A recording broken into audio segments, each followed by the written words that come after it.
I've had the new MacBook Pro with Touchbar for about 2 weeks now, and this is my review. Now, to get started, there are a lot of great things about this laptop. It's a very good laptop. So let's get started with the ports. As some of you may or may not know, there are 4 Thunderbolt 3 ports. 2 on one side and 2 on the other. There's also a headphone jack. These Thunderbolt 3 ports are in the style of the USB-C connector, which is still relatively new, and a lot of devices have not switched over to it. This means you'll need dongles to plug in about anything, even your iPhone. So with charging, Apple decided to kill MagSafe.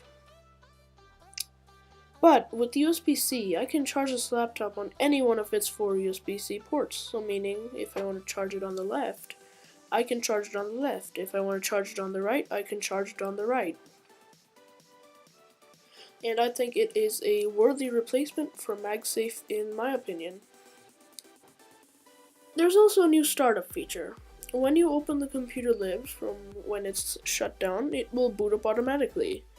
Sometimes it gets really annoying because sometimes I just open my computer to clean the screen off, but it turns off. And the point of having a screen off is so you can see all these smudges and fingerprints.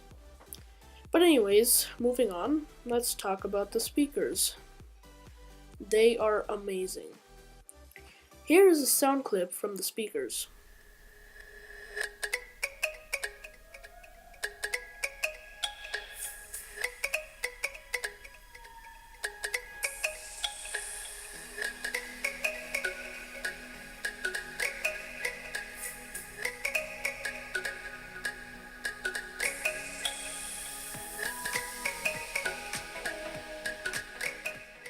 And yes, the trackpad.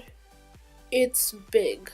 I can fit a 4-inch iPhone in the size of the trackpad. So that is basically the iPhone 5, 5S, 5C, they fit inside the trackpad, and this is the 13-inch. This trackpad is pretty good. And the palm rejection is also nice. It's not a problem for me.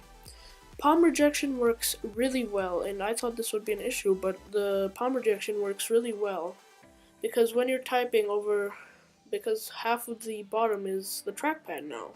So when you're typing, you put your hands on the trackpad, and the palm rejection doesn't consider that as a mouse movement. So it works really well. Now the keyboard on this machine is Apple's 2nd gen butterfly mechanism keyboard. I personally like it, and there are some people who don't, and that's fine. But it can get a bit noisy at sometimes. So here's a comparison to a normal or older Apple keyboard versus this one. And by older I mean last year's model, the keyboards that ship with the iMac. These are about any other keyboard you'll find on any Apple computers.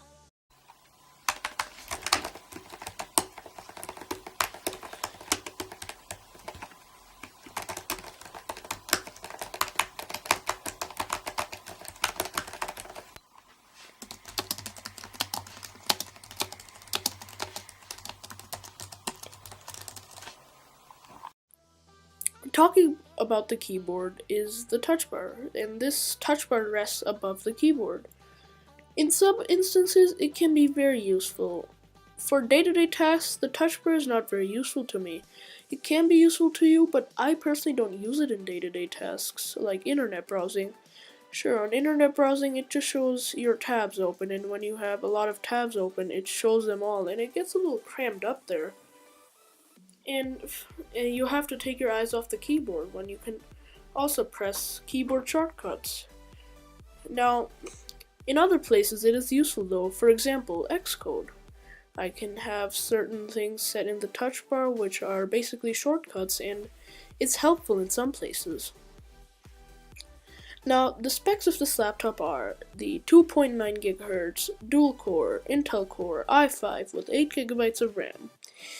And it's the Intel Iris Graphics 550 with 1.5 GB of dedicated graphics RAM.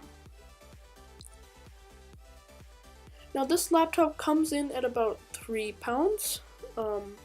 It is smaller with smaller bezels than last year's model, and it's lighter than last year's model, of course.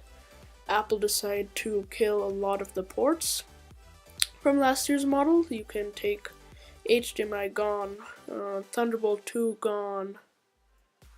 They killed some ports, but with the Thunderbolt 3 they can do a lot of things. For example, I can have Thunderbolt 3 outputting to a monitor, and I can also charge it, and I can also use USB from that one single port. So this laptop is the future, but the future is not necessarily now, because a lot of your devices still probably use USB. And it's a bit annoying when you have to go find that adapter to just plug in your iPhone to charge it, or just plug in a simple flash drive. But anyways, this laptop's pretty good. It's a light laptop and it has decent enough specs. Anyways guys, thank you so much for watching. Do subscribe, and I'll catch you guys in the next video.